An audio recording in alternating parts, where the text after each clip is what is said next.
Hi, everyone. Good evening and welcome to our Frankie program, Mapping as Knowing lecture series. We have a wonderful talk this evening. I first wanted to say thanks to all of you for joining in. And much as we would have loved to see you all in person and have a lovely reception afterwards, at the moment, we're going to have to make do with just the company and the talk. Um, I wanted to remind you that we are recording this event, so we request you all to mute your videos. And you can submit questions to the speaker today through the chat feature. And so we'll be reading questions off the chat. And I want to start off by thanking our benefactors, Richard and Barbara Frankie, whose support of both the program materially and of course the intellectual support is really deeply appreciated. And they plan on joining us. I'm not sure if they have entered our room yet. For today's talk, I'm utterly delighted to introduce our distinguished speaker in this ongoing series, Mapping as Knowing. And our speaker this evening is Professor Frank Snowden. Professor Snowden is the Andrew Downey Orrick Professor Emeritus of History and History of Medicine, and he received his PhD from Oxford.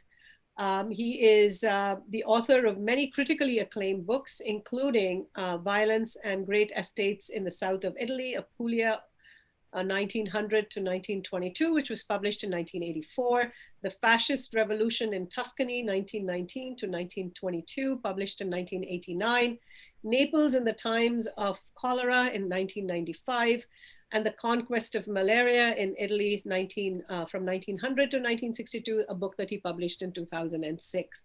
You might wonder why I'm reading out all these. This is just vicarious pleasure from just imagining the wonderful fieldwork experiences that he must have had in Apulia, Tuscany, Naples.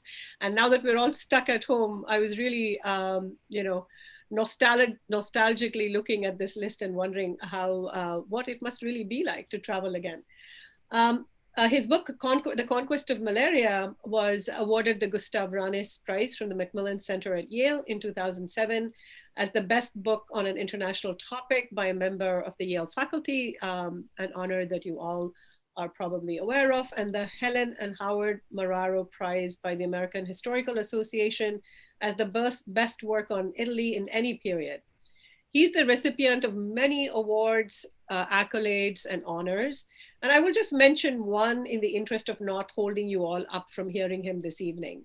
And that is the 2008 Welsh Medal from the American Association for the History of Medicine. He is the author of a brand new book, which is extremely topical and timely, and has been very influential since its publication just earlier this year. And the book is titled Epidemics and Society, From the Black Death to the Present, and this is published by Yale Press. It's a wonderfully written book, and I strongly encourage you to buy it. And as you can see from the record of his scholarship and his research, that epidemics, he has deep insights on epidemics and our ability or lack of ability to manage them.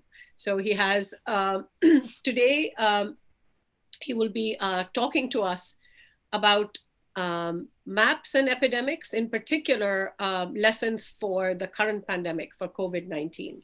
He also teaches undergraduate and graduate courses in Italian history, European social and political history, and the history of medicine. Before I hand over to him, I just wanted to remind you about a couple of upcoming Frankie events. The next talk in our series on the Mapping as Knowing series is going to be by the musicologist Victor Coelho, and that's going to be next term. You will all hear about it. We'll send you the poster and details later on. And I was very excited to announce that, the Frankie program had announced a contest called Eureka, which in light of the pandemic, we have had to reimagine. And we have reimagined it as a new project, which we call Learning by Doing, which we are launching next week. It is a set of simple science experiments for kids that they can do with their parents.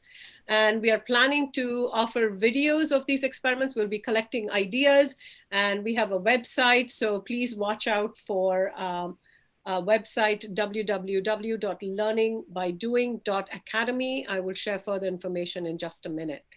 And without further ado, I would like to turn it over to Professor Snowden to speak to us.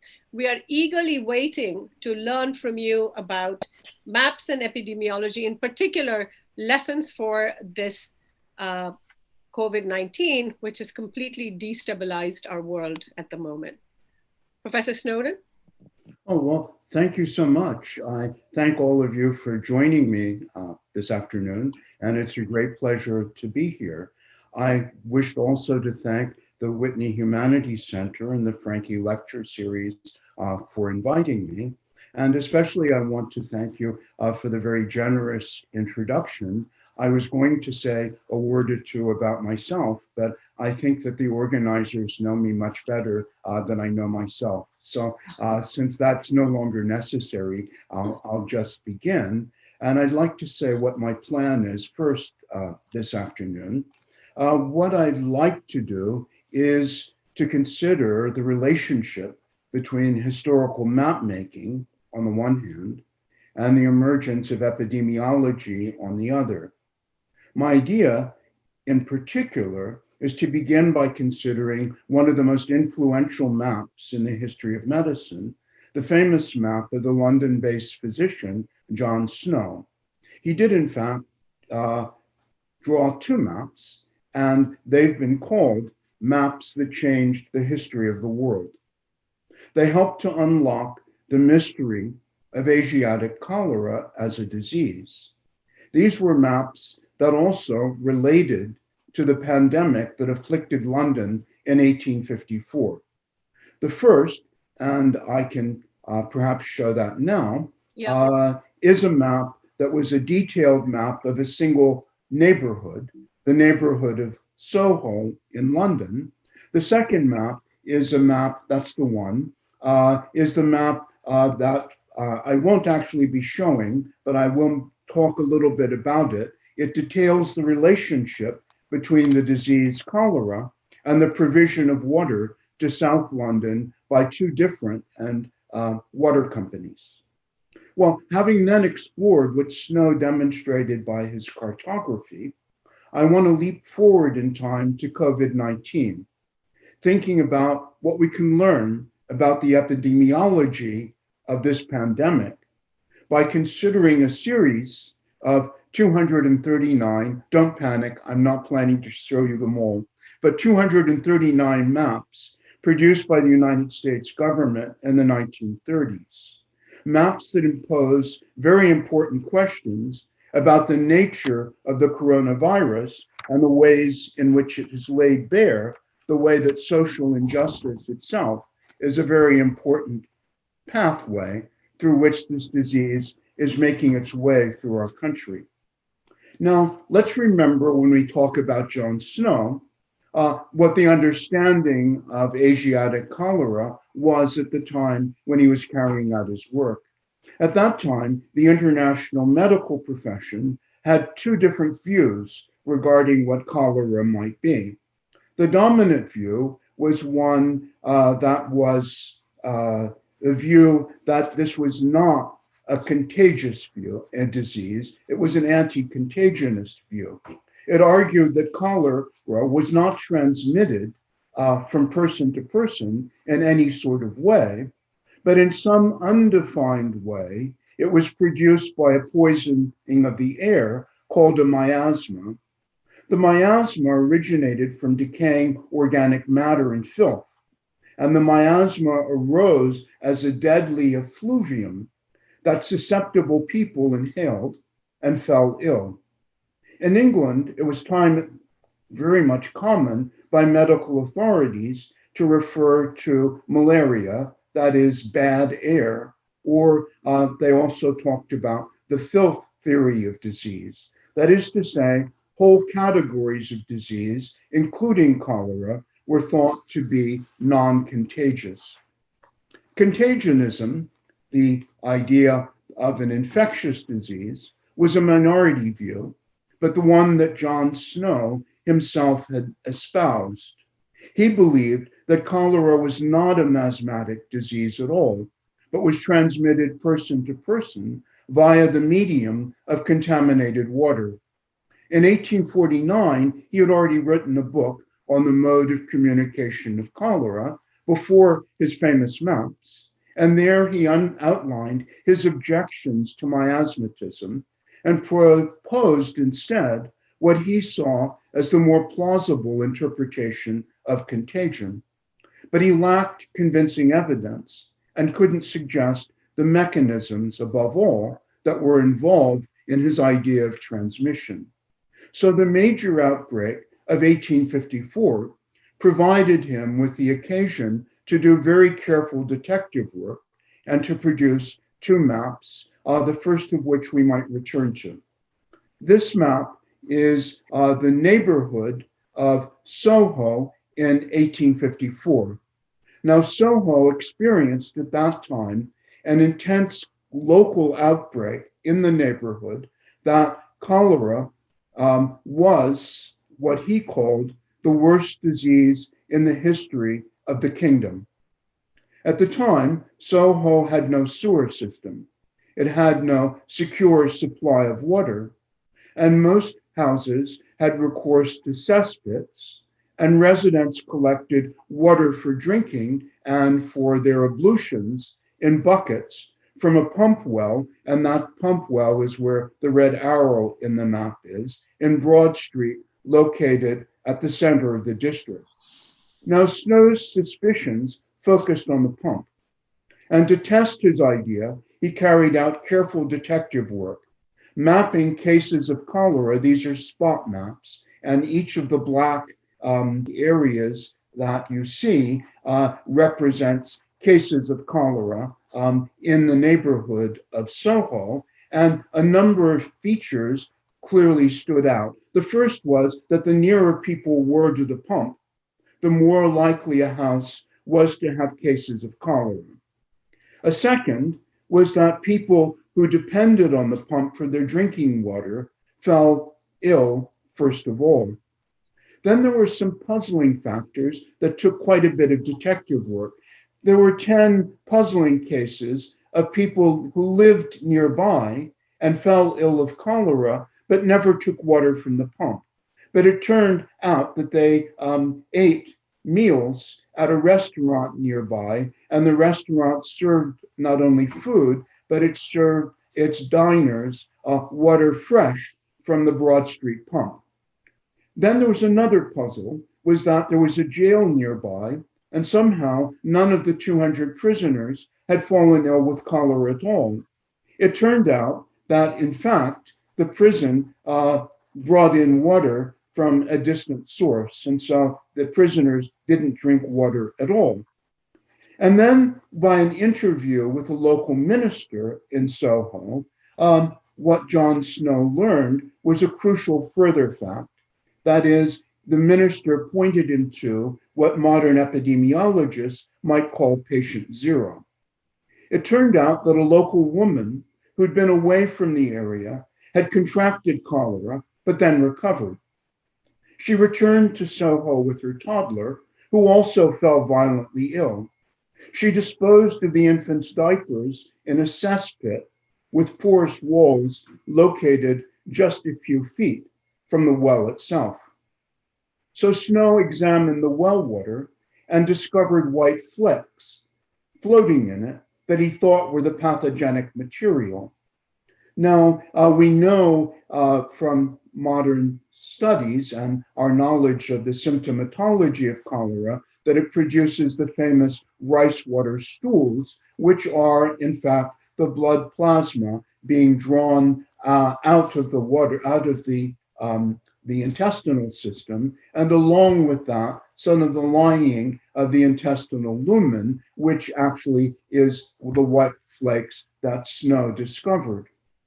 Well, having rapidly collected and mapped his findings, Snow was able to overcome the resistance of local authorities to try a further experiment, which was to deactivate the suspect well in Broad Street by removing the pump handle.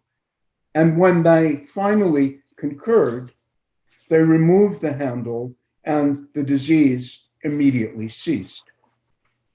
Well, retrospectively, after this epidemic, Snow continued his research, this time doing detective work in South London. Not all of London relied on hand pumps and wells. Some districts were served by private water companies.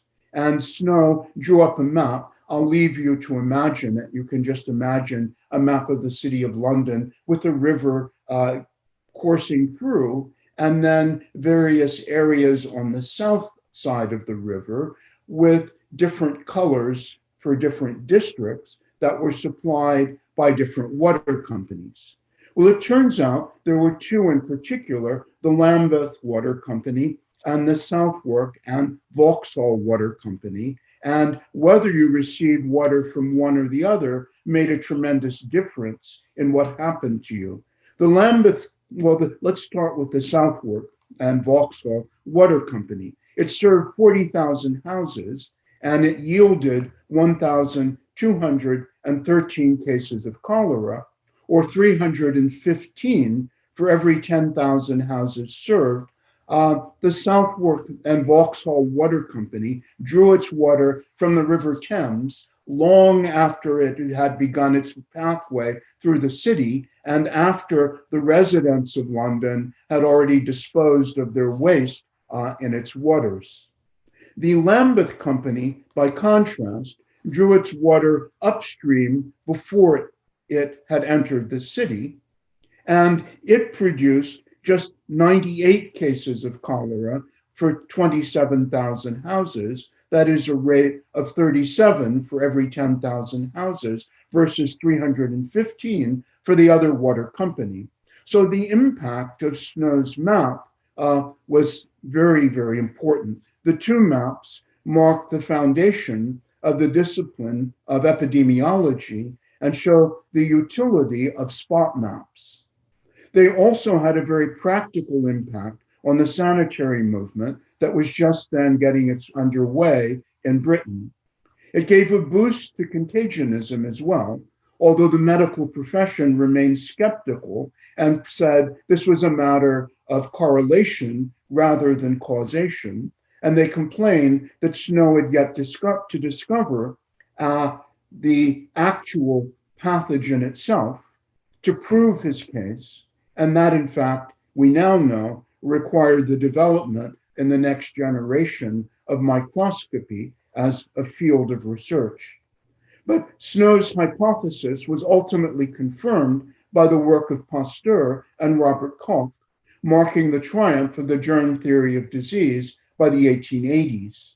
And for our purposes, a feature that's very important is that it demonstrated in practice the power of map making for medical science, the application, in fact, of some of the tools of the humanities, in this case, illustration and storytelling, because that's what the maps were doing. They were telling a narrative to elaborating the scientific understanding of this deadly disease, the most feared disease of the 19th century. Well, now I'm going to fast forward and return again to the 21st century and begin with my third map, which is that I want to talk about, which would be the next slide if I could have that. This is a map. This is the one. It's one of the 239 maps that I warned you about, and relax because this is the only one I'm actually going to show you. It had two lives and had two very different but powerful impacts on our country. The first impact was during the 1930s when these maps served the purpose of an enormous plan of social engineering carried out by the New Deal and the United States government in the 1930s for purposes that are now recognized as profoundly racist. More recently, these maps have been resurrected and have provided an understanding of vital aspects of the current coronavirus pandemic in our country. They have followed investigative methods, various commentators, various methods highly reminiscent of Snow's methodology in the 19th century. Now, this particular map is a map of in the 1930s of Philadelphia, and you'll note the different colored areas on it. The maps were demonstrate that considering these maps is worthy of a Frankie lecture because they bring together disciplines that normally remain in separate disciplinary silos. I'm thinking of environmental science, history, epidemiology, and cartography. And the maps also raise urgent and practical questions of politics, ethics, and public health. What lessons do we learn from COVID-19 about its origins and capacity to spread in our midst? How do we learn enough both to emerge on the other side of this pandemic and to prepare ourselves for future epidemic challenges by removing the crucial vulnerabilities that caught us so unprepared at the start of 2020? And then there's a great question of ethics and how we deal with what we learn. A great interest of pandemics, I believe, is that they are, among other things, great moral dramas taking place before our eyes and laying bare the nature of our relationships to one another. Pandemics are not random. They reflect the nature of the society we have built, and they travel on pathways that we ourselves have constructed for them as they make their way through our midst. If those ideas are correct, then what do we see in this particular reflection of ourselves that we'll see in this map? And what ethical and political imperatives do we feel to change the picture? Now that we're still plunged in the midst of our tragedy, this may indeed be the best time to reflect on how we got here and what needs to change to make our society COVID-proof for the next generation. But first of all, let's turn to the maps. They're now fairly well known. This is one of the collection. The collection was discovered in the National Archives, and they have now all been digitized and are presently housed at the University of Richmond and are available online. Their purposes and impact have also been explored, most notably recently by Richard Rothstein in his wonderful book, The Color of Law, and also by Ta-Nehisi Coates. Now these maps were the means to implement, as I said, a vast program of social engineering by the New Deal. In other words, Franklin Roosevelt and his administration, to combat the Great Depression and boost housing construction and to improve the living standards of the poor and working classes by a redistribution of wealth, that set up 3 federal agencies that were interrelated and all had to do with housing. The Public Works Administration, set up in 1933, the Homeowners Loan Corporation of the same year, and the FHA, the Federal Housing Administration, in 1934. These carried out an enormous redistribution of wealth to promote construction and home ownership. That was at this time considered the embodiment of the American dream and a bulwark against possible left-wing subversion, as homeowners, it was argued, would never risk communism and social subversion. But at the same time, the Roosevelt administration fully embraced American racial hierarchies and intended to institutionalize and reinforce segregation. Billions of federal dollars were deployed to rescue distressed white homeowners or aspiring white homeowners by means of cheap government-backed mortgages and insurance. To that end, the cheap mortgages under the program were not to be available to African Americans, and the maps were the means to implement that vision.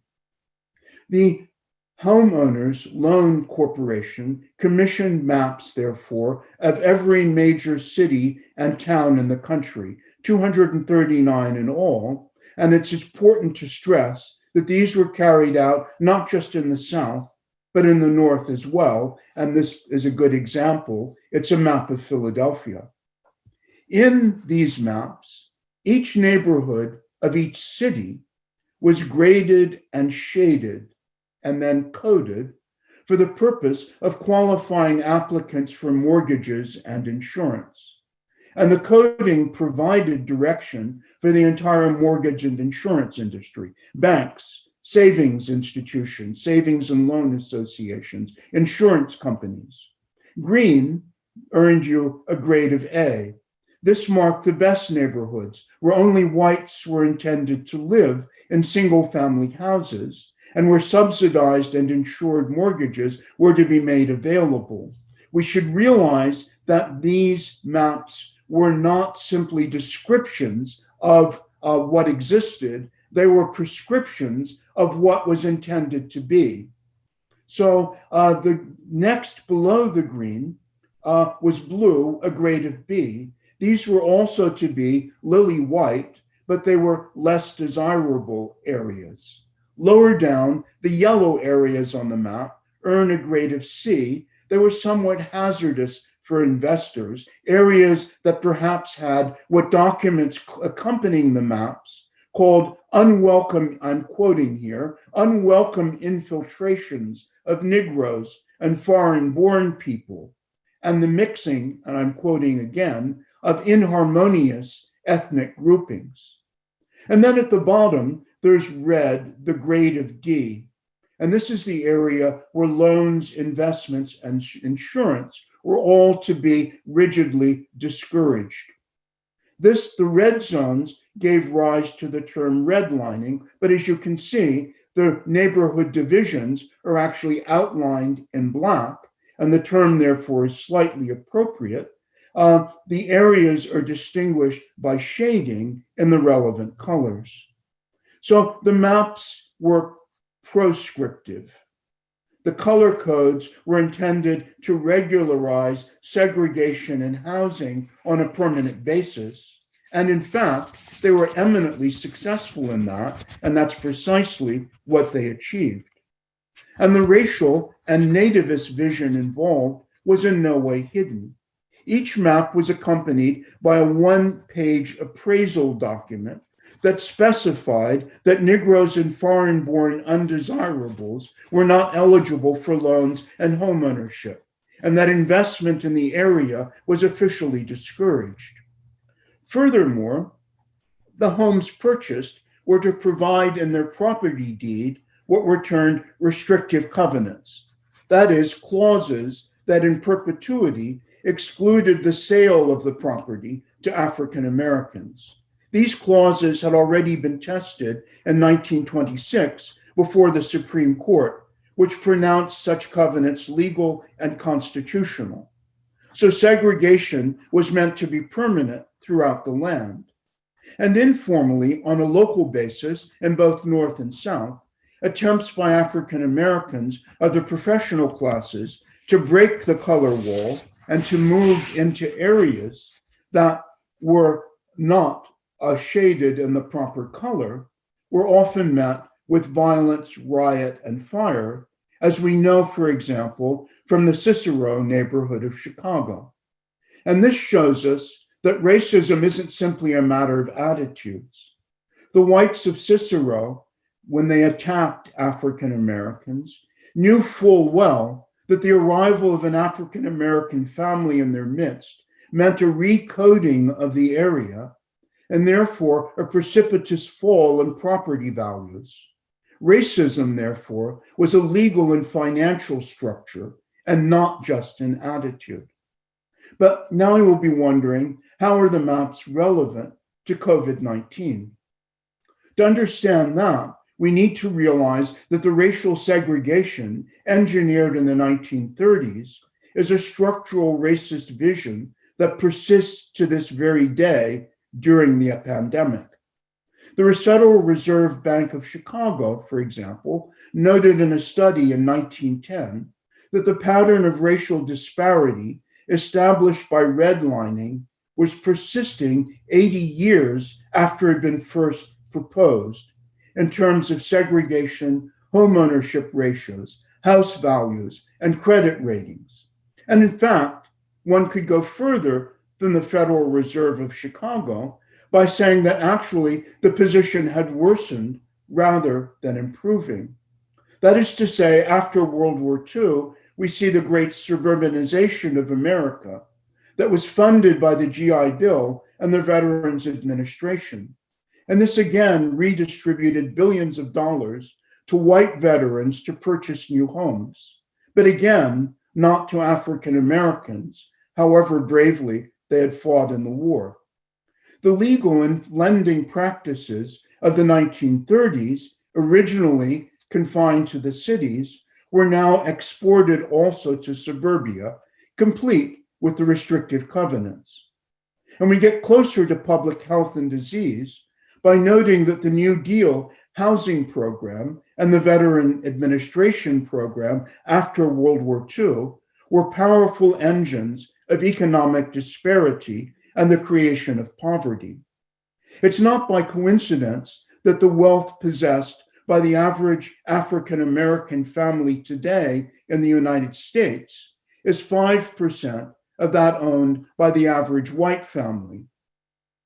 What that means is that there has been a subsidized, publicly subsidized, and persistent equity and home ownership from the 1930s onward that has been directed towards particular racial groups and denied others.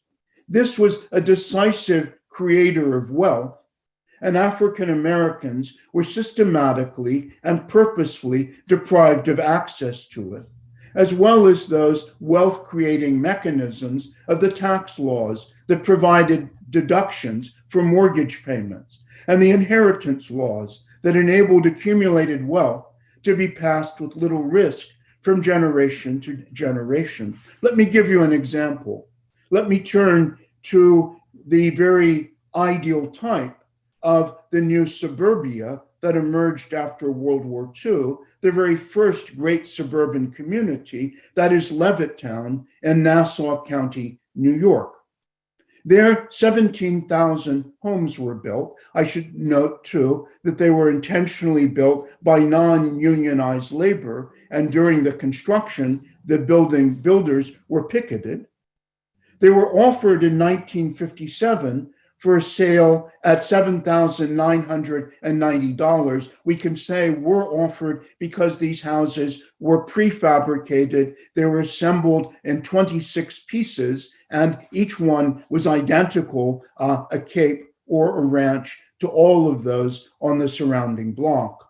So they were for sale all at once for $7,990 each, made available, however, to veterans at $400. Now, in 2018, the exact same prefabricated homes were worth an average of $400,000. So you can see the enormous accumulation in equity between 1957 and 2020, and realize what the way in which the wealth of white families was publicly subsidized and denied to African Americans. As we know, in the areas shaded in red, African Americans continued to languish in multifamily, dilapidated inner city neighborhoods.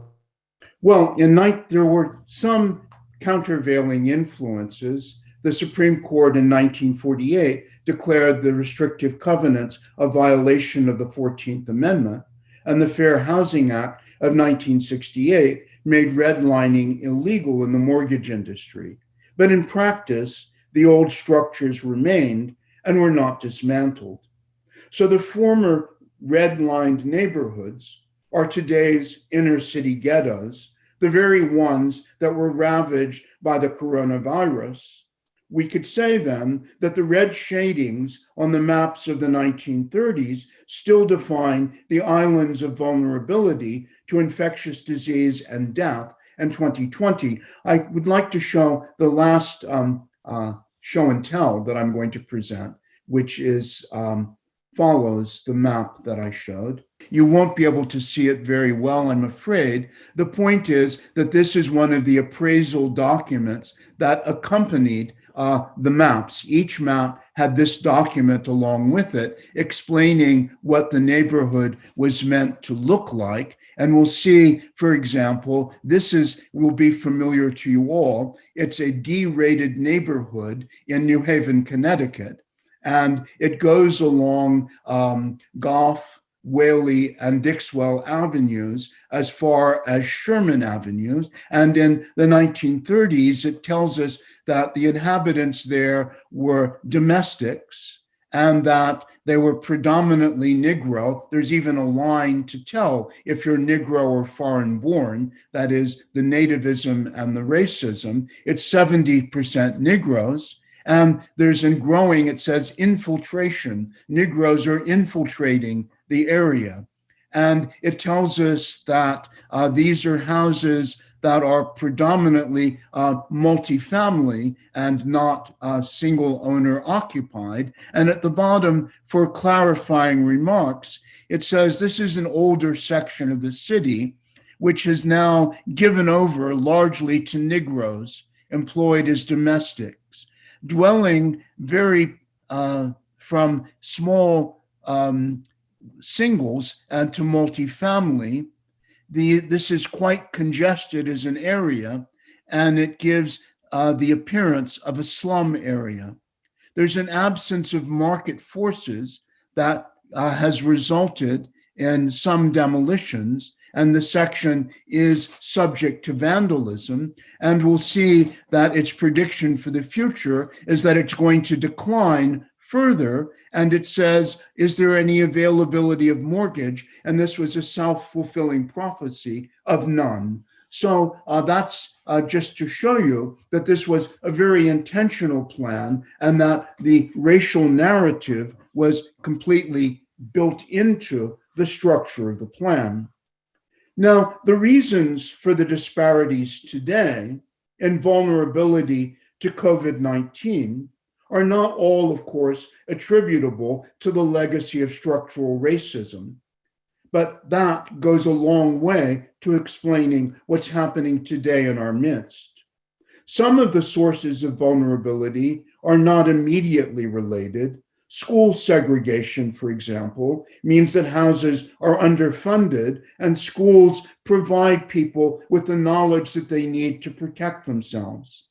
Access to medical care has to do with insurance or underinsurance, and also with the legacy of distrust between the African American community and the medical profession, which emerged so starkly as a result of the Tuskegee experiment.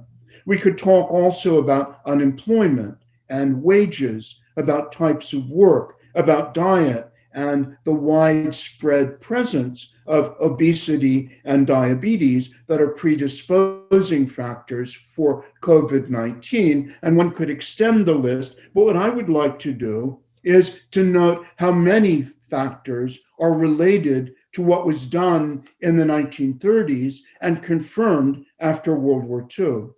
The first point is that the housing stock in the inner cities, as we all know, has been poorly maintained and often unhygienic, that there's multiple family occupancy, multiple generation occupancy as well. And we know that COVID-19 makes its way preferentially among elderly bodies, and also that it's a viral disease spread by droplets and aerosols through the air, and therefore it thrives on conditions of density. And these are densely packed, multifamily, multi-generational houses.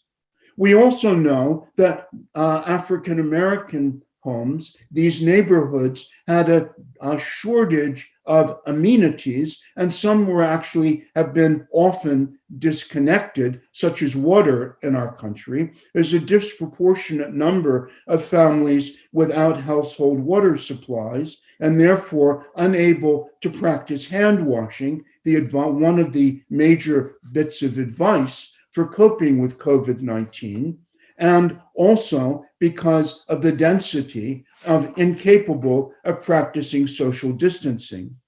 Another major factor is environmental, and this is directly related and built upon the social engineering of the New Deal. That is, green and red shaded neighborhoods actually constitute different ecological environments. One feature is that's most important is air pollution. By air pollution, I mean, on the one hand, greenhouse gases, that is, ground level ozone, or the various oxides of nitrogen emitted by cars, by heating, industry, refineries, power plants, decaying tires, landfills.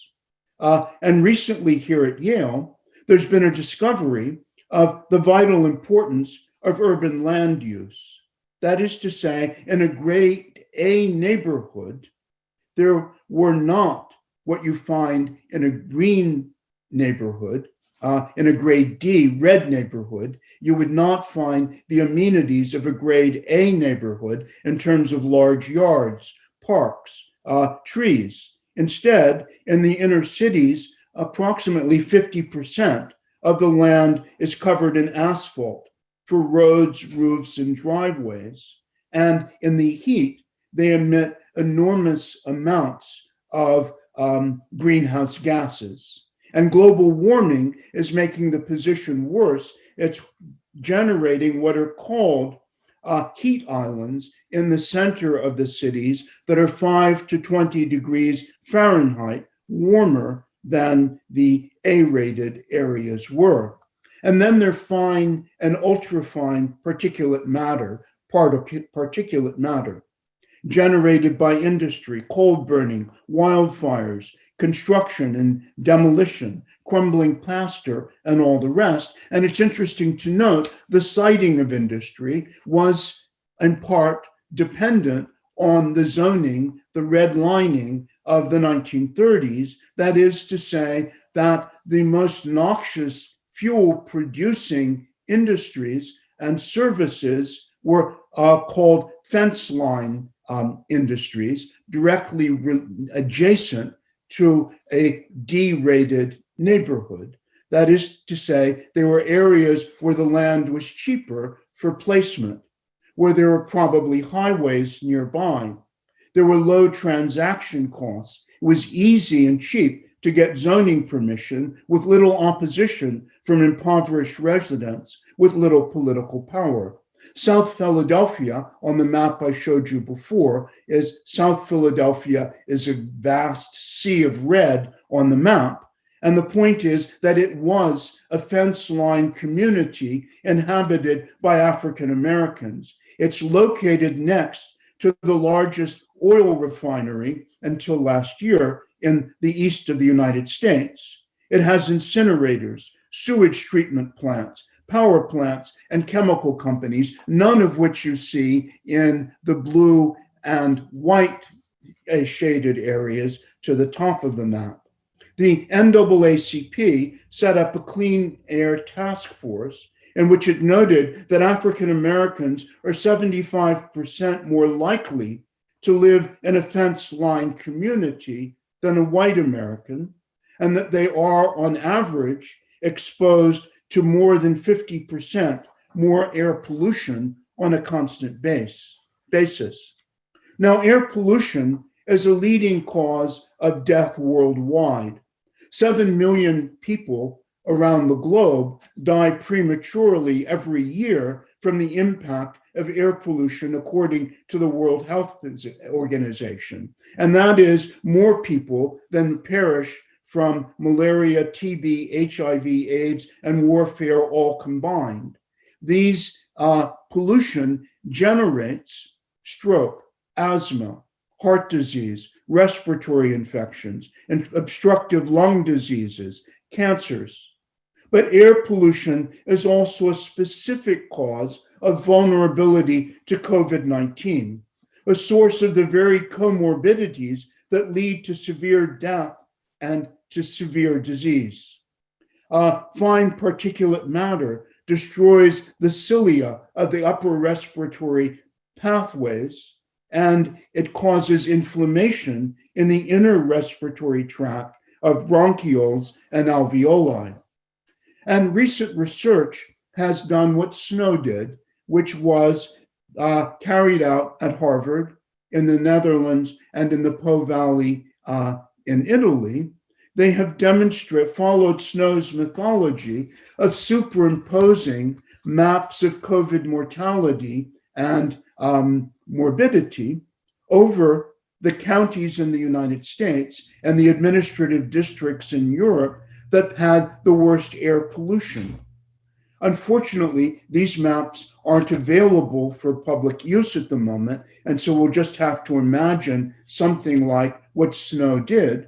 And it turns out that there's a direct correlation, just as in the case of the Broad Street pump and the South Water companies in South London, between these vulnerabilities and to disease, particularly the infectious disease, cholera in Snow's case, COVID-19 and ours. And then pathophysiological studies are increasingly demonstrating direct mechanisms, especially that of inflammation, that are directly related to vulnerability to COVID-19. So now that I'm running rapidly out of time, I think it would be wise to note that with a hopeful note towards the end, that we are waiting now for a vaccine that will soon arrive. But I do want to make a caveat. At the same time, it's important for us to remember that both for COVID-19 and even more perhaps for the future, we need to address social determinants of disease that are critical to our preparedness. This should happen in part because it's right, but also because the pandemic has demonstrated that it is also an act of enlightened self-interest. All of us, in other words, are in this together. And if some communities are at especially high risk, everyone else will also be in danger.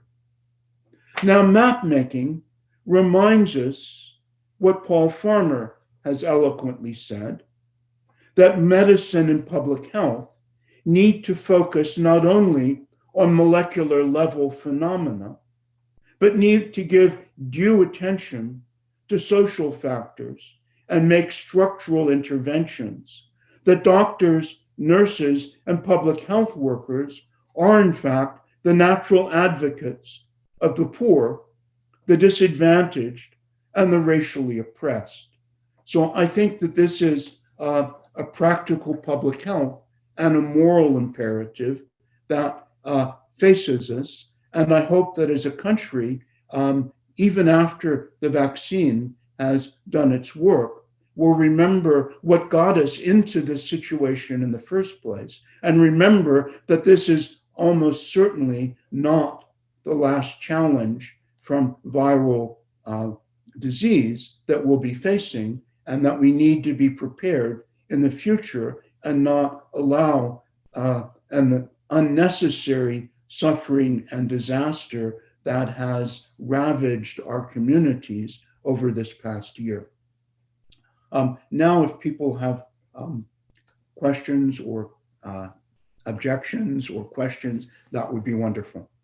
Thank you very much for that really thoughtful and illuminating talk.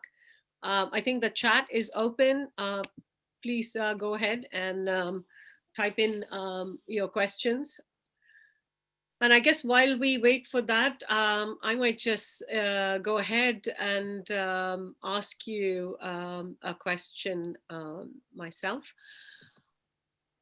I think that it is very clear historically, as you showed, that the patterns of human settlement and socio-economic inequalities that undergird that really do shape the way in which diseases propagate. If you could think of one thing that we could do as a society at the policy level, what would it be after COVID-19? Obviously, inequities in society, economic inequalities have really become much starker in the last couple of decades. Do you think that it is time now to seriously address that, because it is going to be, it would offer the backdrop for any future pandemics or any kinds of other catastrophes that are not individual tragedies, but climate change induced catastrophes as well.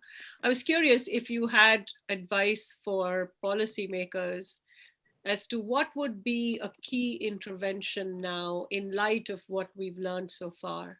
Right. I think that since you've limited me to one intervention, Well, no, I'll I keep with that. expand. One is fine. Okay. I will take you at your word and say that I would think of one that addresses directly the issue of care and the issue of poverty.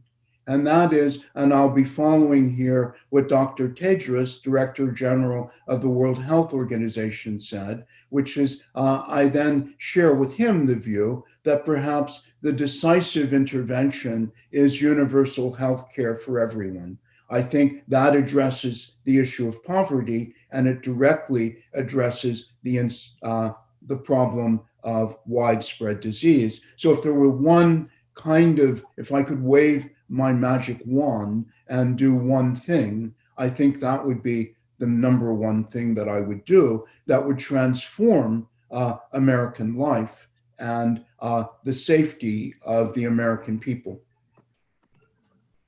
Thank you. No, that makes total sense. That making universal access to healthcare a basic human right that is guaranteed by all polities. There are various ways to do that, and so I'm not saying exactly which way has to be the one, but I think the point is that everyone in the world needs to have the human right to health care and to free access, universal access to that health, and that it shouldn't be determined as a matter of profit. Our first question, sorry, go ahead. Yeah. No, go ahead. Yeah, please. Yeah. Sure. Considering this issue of redlining, considering that it's close to a century old now, what do you see in our future, not just for disease, but for equity?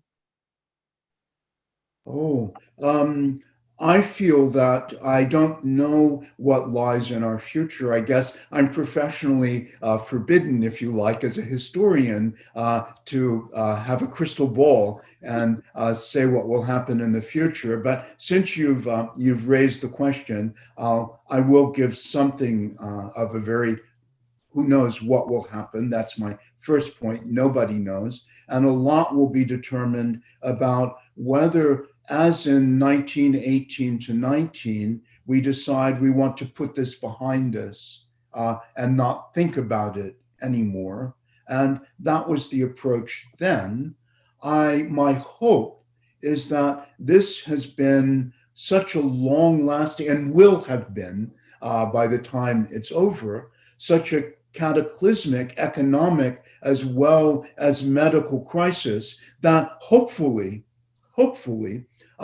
we will be wise enough to realize that this must not happen also to our children and grandchildren. We must leave a safer world for the future that's more sustainable. And therefore, part of that has to do with confronting the great inequalities that our society is built upon that didn't arise naturally, but were part of a consciously devised social engineering project. It's that, I think, which is one of the more shocking realizations that comes from examining these maps of the 1930s, that what they created is still the way that we live today. And therefore, I think that there really does need to be, maybe there's some talk, myself, I'm a bit of a, here I'll reveal my own beliefs, but I guess I believe in some sort of form of Green New Deal in which we tackle environmental issues that are critical for the survival of the planet and for the survival of our country and the disadvantaged in it, and also provide employment and all the rest for everyone in the country, and devising new ways. I would like to see that happen. I suppose if I were allowed a second magic wand, that would probably be the thing I'd do second. And we know that sometimes genies give you 3 wishes, but my genie first gave me just 1, and you've given me a second, so that's good. Thank you. Another participant has mentioned the work of cartographers on the redlining that you've been discussing. He notes that there's a session, I guess a Zoom session tomorrow by the Chicago Map Society on the very subject. And I think there, as I'm reading this correctly, a documentary has been produced called Redlined, especially on this topic. Well, let me thank the person who suggested that. I would love to see it. And I'd like to know more about the cartography involved and who the people involved were who actually drew up the maps. I know who commissioned them, but I don't know who actually produced them. Okay, great. Just getting another question here. I think there's a question from who says who thanks you for the talk, the amazing talk, and asks that she read somewhere that San Francisco was somewhat better prepared than the rest of the country for COVID because of their experience with AIDS in the 1980s. And she just wanted to ask you, is that really true? And whether the ghost of AIDS is haunting the COVID crisis in some way.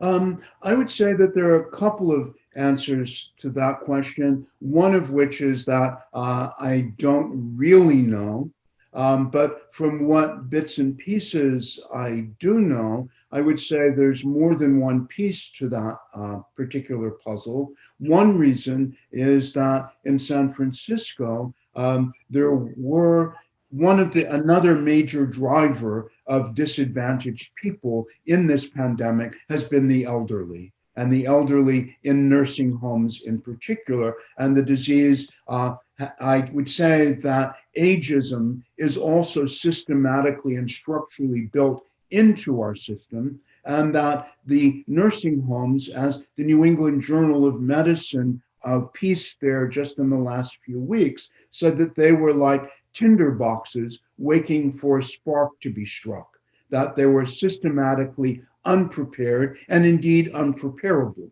Well, the point is that San Francisco had a number of nursing homes that were radically different, that were part of the imagination of a greenhouse project, which has small nursing care centers of perhaps 10 members, residents of a community, with nurses who actually live on site and therefore are not going back and forth inside the community, don't have multiple jobs, and so on. And therefore, the kind of care and the oversight practiced in San Francisco were quite exceptional in the American context. And I do believe that it is true that a number of places, by having experience, and this is true not only of San Francisco, but internationally, one of the reasons, for example, in Africa and a number of countries there, was that they had been prepared by a whole series of calamities from the past, including Ebola, that we all remember and were in a sense expecting, more ready to accept and expect something like this, or a place like, it was important that Korea, South Korea, had had the experience of MERS. And going back further, in San Francisco, there were still community health centers, and those do really make healthcare more accessible to disadvantaged communities than a huge city with a huge urban hospital miles away that takes a person without a car an hour to reach by a long bus ride. So I think those are features. I don't believe that is in any way an adequate answer to the question, but those are some features that I think are parts of it.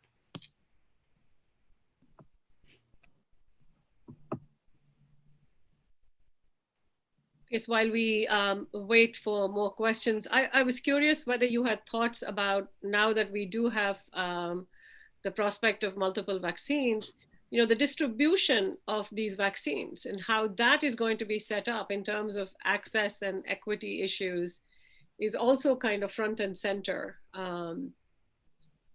That's absolutely correct. And we don't quite know. We have the CDC recommendations of how the various tiers that the vaccine distribution should follow. And we know from the CDC's announcement that this will be months and months and months, actually will be required before it reaches, let us say, you and me in the community. So that is a very fundamental and important ethical and practical question. It seems from every point of view that the CDC recommendation is right, that healthcare workers ought to be protected first. We depend on them, and they are, in some ways, they're the heroes or among the heroes of this pandemic, and they desperately need to be protected while they carry out this work that's essential to our whole nation. So I accept that as a good first priority.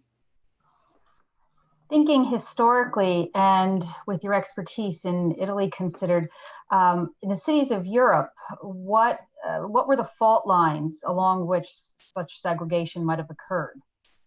Those fault lines are sometimes a little bit similar and reminiscent. It is true that African Asian communities in Britain very disproportionately experienced severe disease and mortality in Britain. It's true elsewhere that immigrant communities were quite vulnerable. But it's interesting too, and this goes back to another feature, which is that not everywhere was the disease primarily a matter of poverty. And I think if you look at the second, after China, the second great, because you mentioned Italy, the second great epicenter in the world was Lombardy in the north of Italy. And what's interesting about Lombardy is that it was the most prosperous region of Italy and one of the great prosperous regions of the world. But there, I would say, it was overwhelmingly a disease of globalization, because Lombardy and China had established a bilateral agreement in 2016 that led to enormous investment between the two countries, cultural exchange. 3.5 million Chinese tourists visited Milan every year after the agreement was signed. There were Chinese lessons, there were entrepreneurs, politicians went back and forth. There were fairs between the two countries exhibiting the goods of each country. So when the epidemic broke out in China, probably the least surprising thing that could have happened was that it would next be present in Lombardy. And there were even 6 direct flights, airlines that did direct flights between the Malpensa airport in Milan and a number of Chinese cities. So this movement of people, goods, services, investment was constant and overwhelming, and meant that a disease that was infectious and had broken out in Wuhan would be, in one day, would be in Milan the next. And indeed, that's rather how it was. And this was not, it then did not follow, it followed lines of housing and multifamily occupancy and density rather than anything corresponding to the American ethnicity issue. Thank I you. guess globalization plays a big role today in terms of transmission of disease, and is very much part of. Yes, in fact, if I were to be asked to define what kind, I say that diseases reflect particular stages in the development of our societies that we humans make. The diseases have no agency. We create the pathways that pathogens find to reach us. And I would say that this is the first great pandemic of the era of globalization. And that if we understand it in that way, globalization includes enormous international trade and exchange, tourism, displaced people, enormous overpopulation, mega cities, and high density. And it includes all of the environmental problems that we were talking about. Plus, one would also, that is to say, about pollution and all the rest of it, but one would also have to invoke our relationship with the other creatures that inhabit our planet, deforestation and the destruction of animal habitat, which, if we remember how this disease began, it's a zoonotic disease that spread from bats to human beings. Now, there was nothing wrong with the bats. It was that human beings were increasingly invading and destroying their habitat and came into contact with them in ever-growing measures. And so there were continuous spillover events. And the EcoHealth Alliance has been doing very interesting work, or was doing very interesting work, until the NIH grant to continue it was cut off by our president. But hopefully they'll start doing it again. And the monitoring of that situation is quite an important one, because bats are enormously, part of the reason China has played such a role is that bats are so numerous there, and they are so, they're the reservoir for countless viruses, and they are wonderful at roosting in vast numbers and transmitting the disease to which they're immune from one species or one member, a fellow species to another. And so bats are really very important. And then, of course, China was important because of its density and those sorts of issues. There were lots of other reasons. Pollution is also very important there, and mega cities are important, and even the wet markets are important there. So there are a host of reasons that China happened to be the place that was first struck, none of which are equivalent to saying it was the Chinese disease. There was nothing about Chinese people. It was about certain developmental and ecological features of the Chinese environment that were important.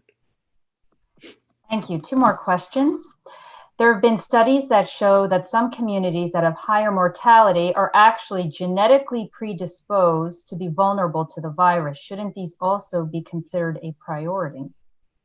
To the extent to which that is actually so, they clearly should be. And here I'll have to say that I myself don't know enough about genetic predisposition to COVID-19 to say anything sensible about it. So it would probably be better if I say, if I can look into that, learn more about it, and then I can give you an answer, but I better not do that right now. from Professor Valerie Hansen, who started our series this semester. She says, Frank, are there any instances, either in the past or with COVID, in which the disease strikes in surprising ways? For example, were any rich communities hit hard, or did any localities with non-dense housing still suffer greatly? Yes, there are these instances. First thing is that these epidemic diseases are by no means a simple repetition of the same thing happening again and again. Each is entirely different. So there are diseases that have particularly targeted the poor.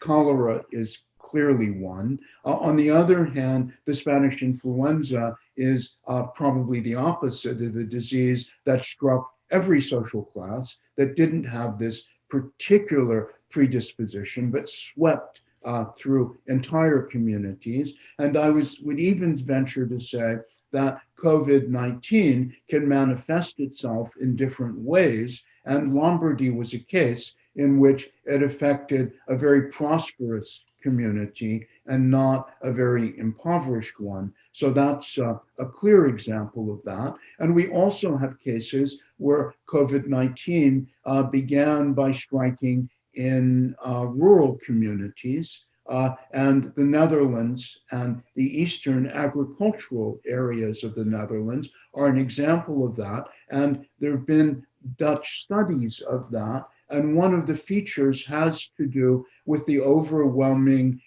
air pollution.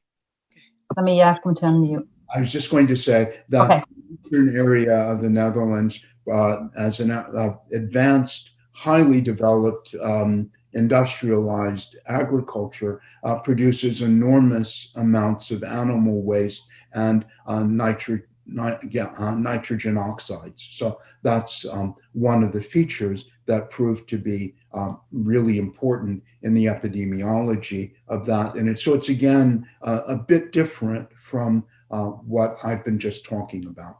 But yes, there are varieties in epidemic disease, and I think that's part of their interest, that they reveal a lot about history, and studying them teaches a lot about how communities are put together. I think that brings us to the end, doesn't it, Ty? I think so, yes. Yep. So I just wanted to say thanks. Thank you so much, Ty, for helping with this as always. And thank you so much, Professor Snowden, for a wonderful talk about really important topics that we now need to think about now. We are delighted that you took the time out of your very busy schedule to speak to us. And we look forward to actually treating you and saying a big thank you in person to you with a very nice reception. And so here's to a virtual reception and a promise to provide you with a real one. So let's all take time to give him a round of applause with either our clap buttons or unmute ourselves and just clap and say thank you. Thank you very much. So this also closes our Frankie program events for the season. So we look forward to seeing you in the new year. Meanwhile, here's wishing everyone a very happy, healthy holiday season. Bye. Thank you. Bye, everybody. Thank you. Thank you.